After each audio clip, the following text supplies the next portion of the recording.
ప్రభువు దృష్టిలో నువ్వు ఎలా ఉన్నావు, నేను ఎలా ఉన్నాను, సంఘం ఎలా ఉంది అనేది పరిశీలించుకుంటే అందరికీ ప్రభువు ఉన్నతమైన వాడైతే ప్రభువుకి మనం ఉన్నతమైన వాళ్ళమాట.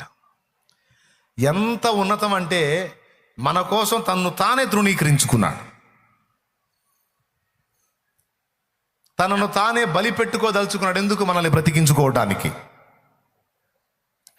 దీన్ని బట్టి ఆయన మనల్ని ఎంత ప్రేమిస్తున్నాడో, ఆయన హృదయంలో మనకి ఎంత స్థానాన్ని ఇచ్చాడో మనం కొంచెం అంచనా వేయొచ్చు. ఇందులోకి ఎవరెవరు వస్తారు అన్న, శాలేమన్న నీలాంటి వాళ్ళు వస్తారులే అన్న, అందులోకి నాలాంటి పనికిమాలోడు ఎందుకు వస్తారని అనుకోవద్దు, పొర్రపాటును కూడా అనుకోవద్దు. ఆయన రక్తములో కడగబడిన మనం అందరము అదే ప్లేస్కి వచ్చేసాం, ఆ లెక్కలోకి వచ్చాం, ఆ అంతస్తులోకి వచ్చాం. గొర్రెపిల్ల భార్య ముత్యము కంటే అమూల్యమైనది. అందరూ ఆయన కోసం పరితపిస్తే, ఏమండి, అందరూ ఆయన కోసం పరితపిస్తే విశ్వమంతా ఆయన అంటాడు, ఏమమ్మా నీ ముఖం మనోహరం, నీ స్వరం మధురం, కాస్త కనపడవమ్మా అంటాడు సంఘాన్ని. అయ్యో సంఘం అంటే ఆడవాళ్ళు అనుకునేరు, అయ్యో సంఘం అంటే మనందరం కలిసి, మనందరం కలిపి సంఘం, మనందరం కలిపి గొర్రెపిల్ల భార్య. అర్థమైందా? విశ్వంలో ఉన్నటువంటి మిగిలిన ప్రపంచాల్లో ఉన్న పౌరులందరూ ఆ నీతి సూర్యుని ముఖకాంతి కోసం పరితపిస్తే ఆయన చూడు ఏ ముఖాలు ఎత్తుకుంటున్నాడో. ఏమండి, అసలు మన ముఖాలు అద్దంలో చూసుకుంటే అసలు మనకు నచ్చుతాయా? ఏదో ఒక వంక కనపడతానే ఉంటుంది. ఎవరో ఒకళ్ళని పోల్చుకొని వాళ్ళ దాకా లేమే అనుకుంటాం. దేవునికి స్తోత్రం. అంటే సైకాలజీ చెప్తున్నా, అవునా? ముక్కు చూసుకుంటాం, అది లావో వెడల్పో ఎత్తు తక్కువ సట్టి ముక్కు ఏదో కనపడిద్ది. ముక్కు కొంచెం ఎట్లా ఉన్నట్టయితే భలే ఉండదు. అసలు నన్ను డిజైన్ చేసేటప్పుడు ఒక సలహా అడిగితే నేను చెప్పేవాడిని కదా ప్రభు అని చెప్పి. మనం కొంతమంది ఫీలింగ్, కలర్ ఏంది ప్రభు, ఈ కలర్ ఇచ్చేయండి ప్రభు, నువ్వు కలర్ వేసేటప్పుడు చెప్తే నాకు ఈ బ్లాక్ కోటింగ్ కాకుండా మంచి వైట్ కోటింగ్ వేయించుకునేవాడిని కదా ప్రభు. అంతా బాగుంది, చక్కని ఫేస్ ఇచ్చావు, ఈ కలర్ ఏంది ప్రభు. కానీ ఆ కలర్ బ్లాక్గా ఉన్న వ్యక్తిని కూడా ఆయన అంటాడు, నీ ముఖము మనోహరము, నీ స్వరము మధురం, ఒక్కసారి నాకు కనబడవా నా కుమారుడా అంటాడు ఆయన.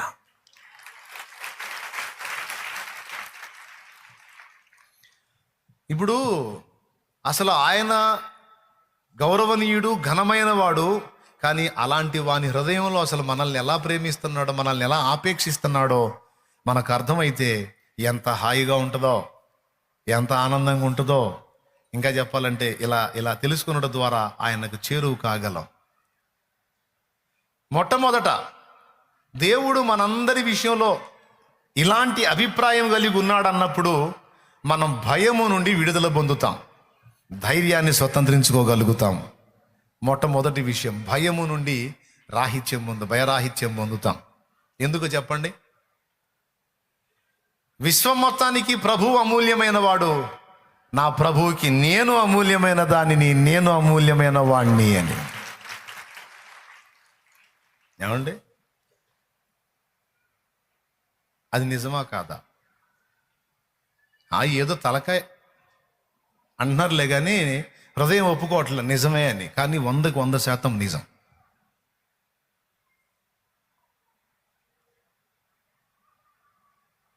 నేను కొన్ని పాటల్లో కూడా పాడుకున్నాను. ఎప్పుడు మనుషుల మనసులలో ఏ చోటు లేకున్నా మంచిదైన నీ మదిలో నాకు చోటునిచ్చావు. మనుషుల మనసులలో ఏ చోటు లేకున్నా మంచిదైన నీ మదిలో నాకు చోటునిచ్చావు. పలుకరించు వారెవరు నా దరికి రాకున్నా నన్ను పలుకరించగా పరితపిస్తూ ఉంటావు. కంటి పాపలా నన్ను కాపాడుకుంటావు. కంటి పాపలా నన్ను కాపాడుకుంటావు. చంటి పాపలా నన్ను చంకనెత్తుకుంటావు, చంటి పాపలా నన్ను చంకనెత్తుకుంటావు, చంకనెత్తుకుంటావు. ఊహించలేదయ్యా ఈ జీవితం, వర్ణించలేనయ్యా ఈ భాగ్యము.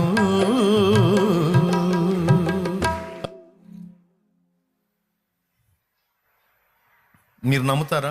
కంటి పాపలా కాపాడుకుంటాడు, చంటి పాపలా చంకనెత్తుకుంటాడు. ఏదో లేని అతిశయోక్తులు, పాటలు పాడుకుంటే అట్ట పాడుకుంటాంలే కానీ నిజంగా అట్ట చూస్తున్నాడా?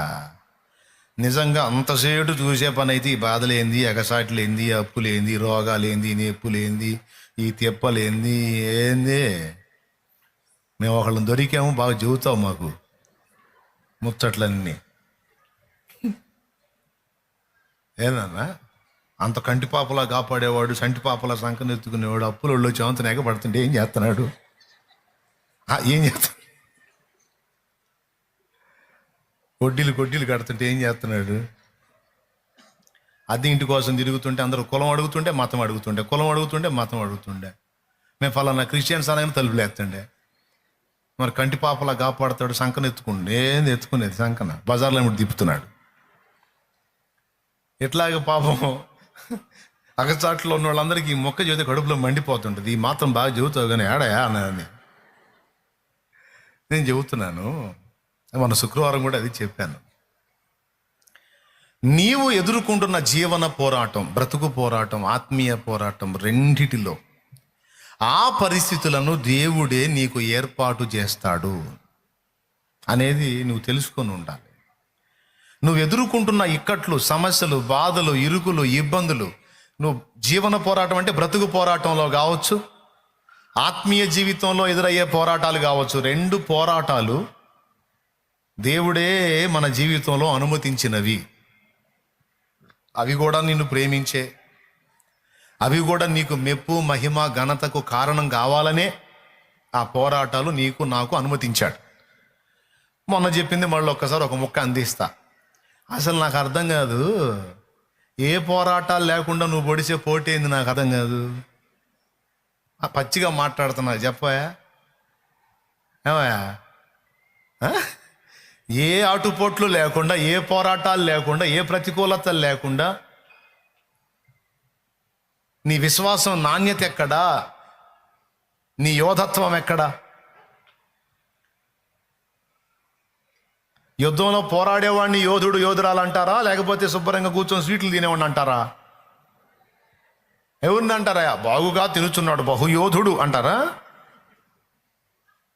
అసలు ఏ బాధ, ఏ నొప్పి లేకుండా హాయిగా తిని నిద్రపోవచ్చున్నాడు మహాయోధుడు అంటారా? ఒక పక్క శోధనలు జడివానలా ఒకదాని వెంట ఒకటి తరుముతున్నా, ఒక్కొక్కసారి ఊహించినటువంటి షాకులు ఎదురవుతున్నా, అనుకున్నవి ఒకటి అయినది ఒకటి అన్నట్టుగా పరిస్థితులన్నీ తలకిందులైపోయి, తారుమారులైపోయి, గందరగోళాలు అయిపోతున్నా, మొక్కవోని దీక్షతో వాటితో పోరాడుతూ, అటు జీవన పోరాటంలోనూ ఇటు ఆత్మీయ పోరాటంలోనూ, అటు జీవన పోరాటంలో ఇటు ఆత్మీయ పోరాటంలో పోరాడుతూ విశ్వాసాన్ని కాపాడుకుంటూ, దేవా ఇదిగో నీ వైపే చూస్తున్నా, అడుగు సాగిస్తున్నా అన్నప్పుడు కదా మొనగాడితనం. అది కదా గొప్పతనం. అసలు ఏ పోరాటాలు లేకుండా, ఏ ఫైటింగ్ లేకుండా అసలు నువ్వు యోధుడివి ఎక్కడా, యోధురాలివి ఎక్కడా? మీసాలు తిప్పంగానే యోధుడు, యోధురాలు అయిపోతారు. రొయ్యకు కూడా ఉన్నాయి మీసాలు ఇంత పొడుగున్నా. ఏమయ్యా యోధుడా? అది కాదు. నా జీవిత యాత్రలో ఎన్నో తుఫానులు, నా జీవిత యాత్రలో ఎన్నో తుఫానులు, అయిన నా యేసు నా పక్షమై ఉండగా, అయిన నా యేసు నా పక్షమై ఉండగా, తుఫాను నడచి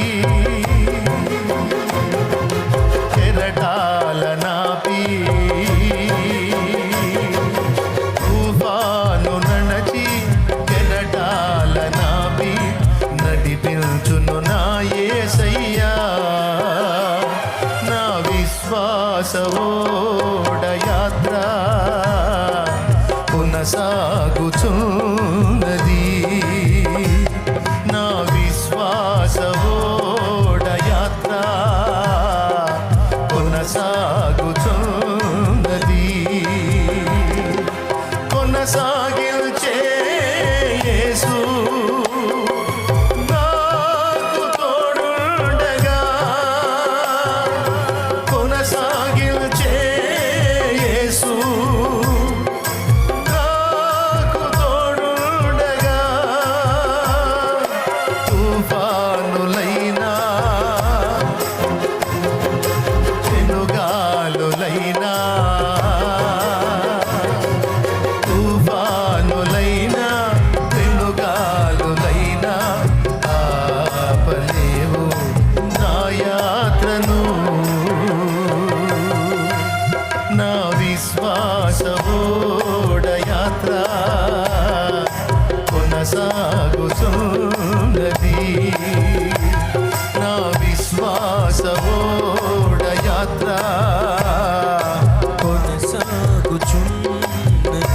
దేవునికి మహిమ. ఇప్పుడు ఏ పోరాటం లేదనుకో, నీకు కడుపులో చల్ల కదలకుండా హాయిగా అలాగ మెల్లగా ఉన్నావు అనుకో, రేపు యేసు ప్రభు నువ్వు బాగానే రేపు అబ్బాయి బాగా కడుపులో చల్ల కదలకుండా హాయిగా చల్లగా మెల్లగా బ్రహ్మాండంగా బతికొచ్చాడు. బంగారు కొండ రారా మయ్యదా అయ్యా అమ్మా అని దగ్గర తీసుకుంటాడా? తీసుకుంటాడా? అది మెచ్చుకోవాలన్న ముందు కారణాలు ఉండాలిగా. మా వాడు పర్వాలేదని చెప్పడానికి కారణాలు ఉండాలిగా. కారణాలు అంటే ఆటుపోట్లు ఎదురు కావాలిగా. అవి లేకుండా నీ మొనగాడితనం ఎక్కడ బయటపడింది చెప్పు ఒక్కసారి. ఏమ్మా మా అమ్మాయి మొనగాడితనాలు అంటే రేపు మరి పోరాడి ఉండాలిగా. అందుకే ఒక పక్క కొన్నిటిని తప్పిస్తానే, కొన్ని ఉచ్చుల్ని తప్పిస్తా, కొన్ని ఇబ్బందులు తప్పిస్తాను, మరి పక్క ఇంకొన్నిటిని అనుమతిస్తూ ఉంటాడు. రెండు జరుగుతాయి. ఒక పక్క వేదనలను కొన్నిటిని తొలగిస్తే మరిపక్క మరికొన్నిటిని అనుమతిస్తూ ఉంటాడు. ఈ జీవన యాత్ర సాగినంత కాలం ఈ రెండు నడుస్తూనే ఉంటాయి. మర్చిపోవద్దు, నేను చెప్పను కడుపులో చల్ల కదలకుండా ఉంచుతాడు యేసయ్యా, హాయిగా ఉంటారు మీరని అబద్ధాలు నేను చెప్పను.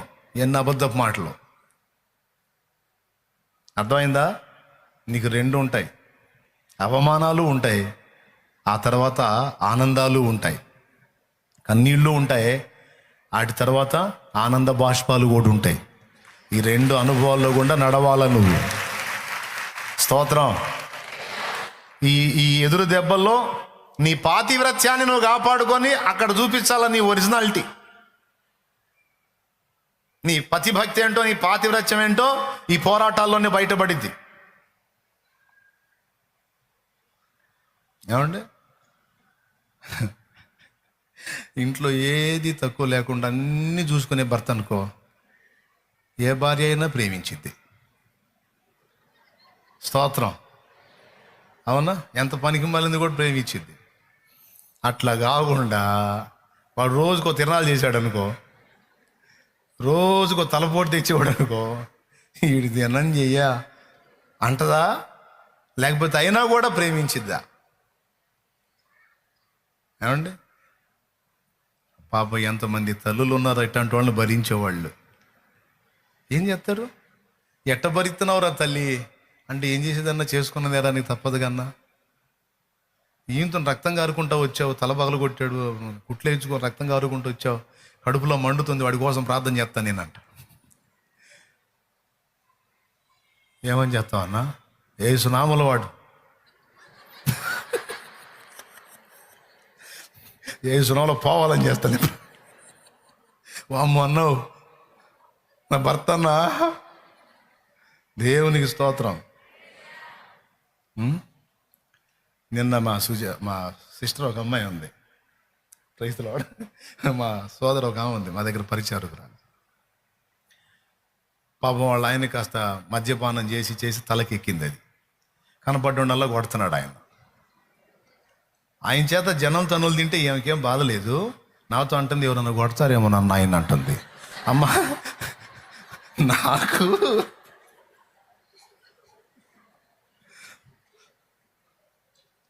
చూడండి, నా ప్రేమ భర్త మీద మళ్ళీ ఆమెకు 2 రౌండ్లు వేసాడు.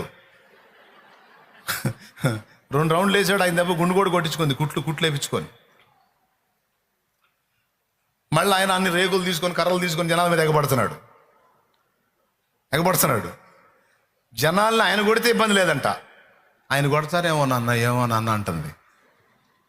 అంటే ఇప్పుడు ఏందమ్మా, మీ ఆయన చేత జనం తన్నులు తినాలి కానీ మీ ఆయన ఎవడు కొట్టకూడదా? ఖచ్చితంగా దాని తనకుండా ఎందుకుంటారు మరి? ఆమెతో జనాల మీద ఎగబడుతుంటే రాళ్ళు రప్పలు తీసుకొని కర్రలు తీసుకొని కట్టెలు తీసుకొని అంటే చూతున్నా.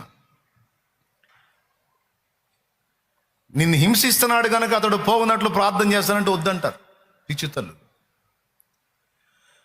అక్కడే భార్య యొక్క ఉత్తమత్వం అర్థమైపోతుంది.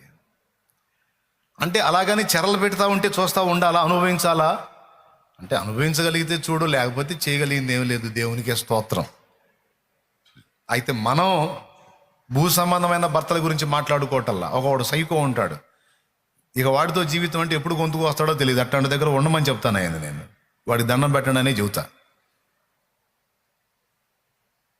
తప్పదు మరి, వాడు ఏ సామును వచ్చి ఏ గొంతుకు వస్తాడో ఏం వస్తాడో తెలియదు మనకి. గుతికి వస్తాడో ఏం చేస్తా తెలియదు. ప్రాణానికి ప్రమాదం అనుకున్నప్పుడు తప్పదు, పుట్టింటి వాళ్ళతో కలుసుకోవటం మాట్లాడుకోవటం. నా ప్రాణం తీసేటట్టున్నాడు అంటే జాగ్రత్త చేసుకుంటారు వాళ్ళు. వాడితో కాపురం చేయడానికి బతికిస్తాడని ఇచ్చారు కానీ సాగుకొడతాడని ఇలా, చంపుకోమని ఇలా. అమ్మా నాన్న నా పరిస్థితి ఇలా ఉందంటే వాళ్ళే తీసుకెళ్తారు, నిన్ను అండగా ఉండి కాపాడుకుంటారు. తప్పదు అలాంటి ప్రతికూలత వస్తే. కానీ నేను చెబుతుంది చెడిపోయిన భర్త గురించి కాదు, త్రాగుబోతు భర్తగో తిరుగుబోతు భర్తో కాదు. పరిశుద్ధుడు, నీతిమంతుడు, ఉత్తముడు, అమూల్యమైనటువంటి వాడైనటువంటి శ్రేష్టమైన భర్త ప్రభు అయిన యేసు, ఆయన గురించి మాట్లాడుతున్నాను నేను. ఆయన మనల్ని ఎంత ప్రేమిస్తాడు, మనకి ఎంత స్థానం ఇచ్చాడు, ఏ స్థాయిలో మనల్ని ఉంచాడో మనకు గ్రహింపు కలగాలి, మనం అర్థం చేసుకొని ఉండాలి. ఆయన మనల్ని ఏ విధంగా కాచుకుంటాడో కాపాడుకుంటాడో నీకు తెలుసా? నేను ఇందాక పాటలో పాడుకున్నట్లుగానే ఆయన కాచుకుంటాడు. ఆయన మనల్ని ఎంతో ప్రేమిస్తాడు. ఆయన మనల్ని రిక్వెస్ట్ చేస్తున్నాడు, నీ స్వరము మధురం, నీ ముఖం మనోహరం, రోజు నీ ముఖం నాకు చూపించు, నీ స్వరం నాకు వినిపించమని ప్రభువే మనల్ని అడుక్కుంటున్నాడంటే చూడు ఎంత దారుణమో. మిగిలిన ప్రపంచాలన్నీ ఆయన రాక కోసం. నీతి సూర్యుడు ఉదయించు వేళ ఇలలో దివి భువి రెండు ఆయన ఒక ప్రకాశం కోసం ఎదురు చూస్తుంటే ఆయనేమో మన ముఖ కాంతి కోసం ఎదురు చూస్తున్నాడు. మనల్ని వెంటాడుతాడండి. మరి వెంటాడుతాడు, ఇంతగా కాచుకునేవాడు. ఆ పరిస్థితులు ఎందుకు అనుమతిస్తున్నాడు అంటే దానికి చాలా కారణాలు ఉంటాయి. మనకు అనుమతించే చేదైన పరిస్థితులకు చాలా కారణాలు ఉంటాయి. వాటిల్లో ఒకటి నీ విశ్వాసం యొక్క నాణ్యత బహిర్గతం కావటానికి, రేపు ప్రభు ప్రత్యక్షమైనప్పుడు మెప్పు మహిమ ఘనత నీకు ఇవ్వటానికి కొన్ని చేదైన పరిస్థితుల్లో గుండా నన్ను నడిపిస్తాడు. ఆ పరిస్థితుల్లో గుండా అయితే నడిపిస్తాడు కానీ అందులో నిన్ను నాశనము కానీయడని మర్చిపోవద్దు. అందులోనే స్థిరంగా ఉంచేయడని మాత్రం మర్చిపోవద్దు. తప్పకుండా బయటికి తెస్తాడు. నన్ను తెచ్చాడు, మిమ్మల్ని కూడా తీసుకొస్తాడు. నమ్మదగిన వాడు. ఇందాక అదేగా చెప్పింది, నమ్మదగిన వాడు నీ దేవుడు, సర్వకాలము నిన్ను విడువడు. వాగ్దానమే నీకుండగా భయమేలనే, వర్ణింపగా సాధ్యమా? అది నిజం.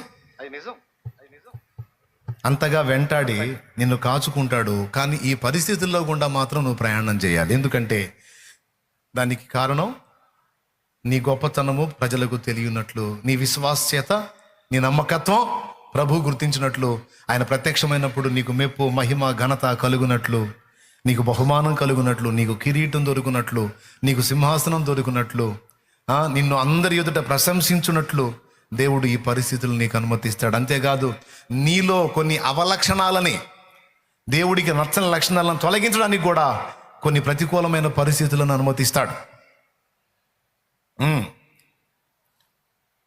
షూస్ వేసుకొని నడవండి ఎట్టుంటుందో, జెంట్స్ పారగాన్ చెప్పులు వేసుకొని నడవండి ఎట్టుంటుందో. అయ్యే కాళ్ళు ఇదే మనిషి పారగాన్ చెప్పులు వేసుకుంటేనే నార్మల్ నడుస్తాడు. షూస్ వేసుకున్నాడు అనుకో, కొంచెం రాయల్టీగా ఉంటుంది నడక. అవునా? కొంచెం రాయల్టీగా ఉంటుంది కదా. మామూలు బట్టలు వేసుకున్నప్పుడు ఫీలింగ్ ఎలా ఉంటుంది? అదే పట్టు చీర కట్టండి, అస్సలు టోటల్ స్టైలే మారిపోద్ది. అసలు నడక మారిపోయింది, కదలికలు మారిపోతాయి, మనిషి ఊరగా అసలు అబ్బో నాయన దేవునికి స్తోత్రం. Total change. అవునా? వాస్తవమే. అంటే కొన్ని మన మీదకి వచ్చినప్పుడు కొన్ని రకాలుగా ఉంటాయి మన వ్యక్తతలు, కొన్ని మన మీదకి రానప్పుడు కొన్ని రకాలుగా ఉంటాయి వ్యక్తతలు. అంటే మనకి దీనత్వము కూడా నేర్పున్నట్లు, మనల్ని వినయవంతులుగా చేయున్నట్లు, వినయవంతురాండ్రుగా చేయున్నట్లు కొన్ని పరిస్థితులను మనకు అనుమతించి మనలో ఉన్న ఎగస్టాలను కొన్నిటిని కంట్రోల్ చేస్తాడు. కడుపు నిండా తినండి, ఏంది అంటాడు. ఉపవాసం ఉండండి, praise lord brother, praise lord sister, బాగున్నారా? అంత దేవుని కృప, అంత దేవుడిదే. ఆరోగ్యంగా ఉండండి, ఏంది సంగతి, రోగం వచ్చింది చూడు, బాగున్నారా? ఏంది సంగతులు, ఎట్లా ఉన్నారు? ఏంది ఎక్కడో మాట్లాడుతున్నాను. ఏం లేదు, పరిస్థితులు ఎట్లా మారిపోయినాయి. ఏం చేయాలి? కొంతమందిని కొన్ని విషయాల్లో కంట్రోల్ చేయడానికి కొన్ని శ్రమలు సూపర్గా ఉపయోగపడతాయి. కాల్చబడకపోతే స్వర్ణం విలువ పొందలేదు, చీల్చబడకపోతే మేఘం వర్షాన్ని ఇవ్వదు. కాల్చబడకపోతే స్వర్ణం విలువ పొందలేదు, చీల్చబడకపోతే మేఘం వర్షాన్ని ఇవ్వదు. దున్నబడకపోతే భూమి పంటనివ్వలేదు, చెక్కబడకపోతే శిల్పం కాదు. శ్రమల కొలిమిలో కాలకపోతే యేసు రూపు రాదు. నువ్వు శ్రమల కొలిమిలో కాలకపోతే యేసు రూపు రాదు. నమ్మునిస్తవా, ఇది సత్యం, వీడబోకుమా విశ్వాసం. నీ ఆశ నిరాశ కానీ కాదు, వేదన ఎందుకు? నీ కన్నీరు కలకాలముండదు, కలతే చెందకు. దేవునికి మహిమ. చెప్పండి గట్టిగా. ఇప్పుడు చెప్పండి, నీ ప్రతాపం బయటపడాలంటే ఏం కావాలి? నీ దగ్గర పోరాటాలు ఉండాలా వద్దా? సౌండ్ పెంచండి. ఉండాలా? కావాలా వద్దా పోరాటాలు? ఎంతమంది కావాలంటారు చెప్పండి? అమ్మో, అందరికీ అర్థమైంది. కోటం అయిపోయి నాకు ప్రార్థన చేయమని అడగొద్దు. మరి పోరాటాలు కావాలన్నారు, మర్యాదకు ఒప్పుకున్నారు కాబట్టి కోటమైన నాకు ప్రార్థన చేయమని వచ్చారో మర్యాదకు ఉండదు. ఎందుకంటే ఉండాలన్నావుగా. అంటే ఉన్నాయి ఆల్రెడీ నలుగుతున్నాయి, తీసేసి ఏదన్నా ఫ్రెష్గా కొత్తవి పంపించుకోమని అన్నా అనుకుంటూ వస్తారు. మీరు మామూలు ముద్రలు కాదు, వస్తారు నా దగ్గరికి.